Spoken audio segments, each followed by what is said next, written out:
சாந்தி. அவ்யக்த சமிகை 18 ஜூலை 2026.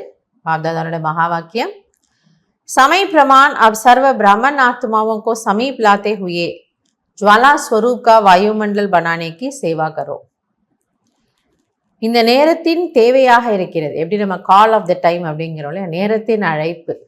நேரம் என்ன நமக்கு சொல்கிறது, டைம் என்ன சொல்ல வருது, நேரம் என்ன நம்மிடமிருந்து எதிர்பார்க்கிறது என்றால், இப்பொழுது அனைத்து பிராமண ஆத்மாக்களையும் அருகாமையில் அழைத்து, அதாவது நீங்கள்லாம் ஒன்றா சேருங்க, நீங்கள் ஒற்றுமையாக இருந்து கூட்டாக சேர்ந்து ஜுவாலா ஸ்வரூப வாயுமண்டலத்தை உருவாக்கக்கூடிய சேவை செய்யுங்கள்.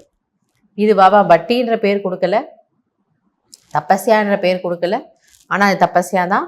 ஆனால் இது ஒரு சேவைங்கிறார். நம்ம நினைக்கிறோம் சரி, நம்ம சென்டரில் இன்னைக்கு 4 மணி நேரம் பட்டி பண்ணோம், கரெக்ட், அது பட்டி தான், நமக்காக நம்ம செய்தோம், சென்டருடைய வைப்ரேஷனுக்காக செஞ்சோம், வீட்டினுடைய நல்லதுக்காக செஞ்சோம். ஆனால் இதுதான் ஒரு சேவைங்கிறார்.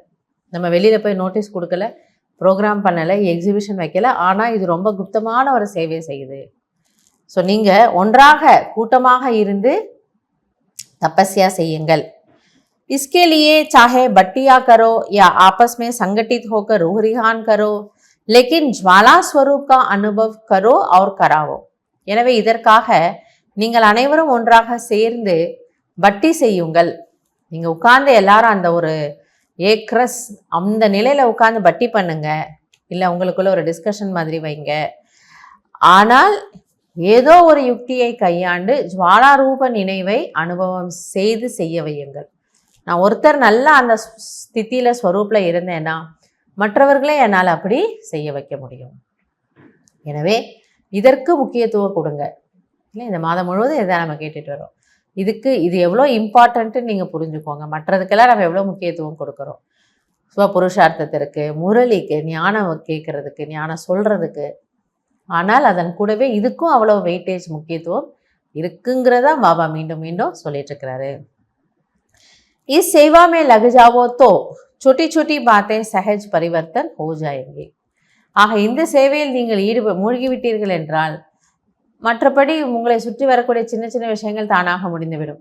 ஏன்னா இது அக்னி. இந்த அக்னிக்கு முன்னாடி சின்ன சின்ன புழுலாம் ஒன்றுமே இல்லை. ஆனால் நீங்கள் அந்த புழு அடிக்கிறதுக்காக நீங்கள் அந்த வேலை இந்த வேலை இதெல்லாம் பண்ணிட்டு இருந்தீங்கன்னா உங்களுக்கு டைம் அதிலே போயிடும். இதை பண்ண முடியாது. லௌகிக உலகத்தில் சொல்லுவாங்க இல்லையா, நேரம் ரொம்ப விலை மதிப்படுறது, எந்த வேலைக்கு முக்கியத்துவம் கொடுக்கணுமோ அதை கொடுத்து செய்யணும்வாங்க. அந்த மாதிரி பாபா சொல்றாரு. இந்த சின்ன சின்ன விஷயங்களுக்கெல்லாம் ஏன் என்ன எவ்வாறு அதுக்கெல்லாம் அந்த காரணத்துக்கெல்லாம் ஒரு நிவாரணம் கண்டுபிடிச்சிக்கிட்டு அதுக்கெல்லாம் நீங்கள் உங்கள் டைமை வேஸ்ட் பண்ணாதீங்க. ஆனால் நீங்கள் இதுக்கு டைம் கொடுத்தீங்கன்னா தானாக மற்ற விஷயங்கள்லாம் செட்டில் ஆகிடும். அது அதிசயமாக இருக்கும். பாபா ஏதோ ஒரு மேஜிக் பண்ணி அந்த பிரச்சனைகள், அந்த விக்னங்கள் எல்லாம் அப்படியே சப்சைட் பண்ணிகிட்டே வந்துடுவார். ஆனால் நம்முடைய கடமை என்ன? அந்த ஜுவாலா ரூப நினைவிற்கு முக்கியத்துவம் கொடுத்து அதை நடைமுறைப்படுத்த வேண்டும். செய்து பார்க்கலாம். நம்முடைய தடைகள் எல்லாம் தானாகவே அகன்று விடுகிறது. நல்லது. ஓம் சாந்தி.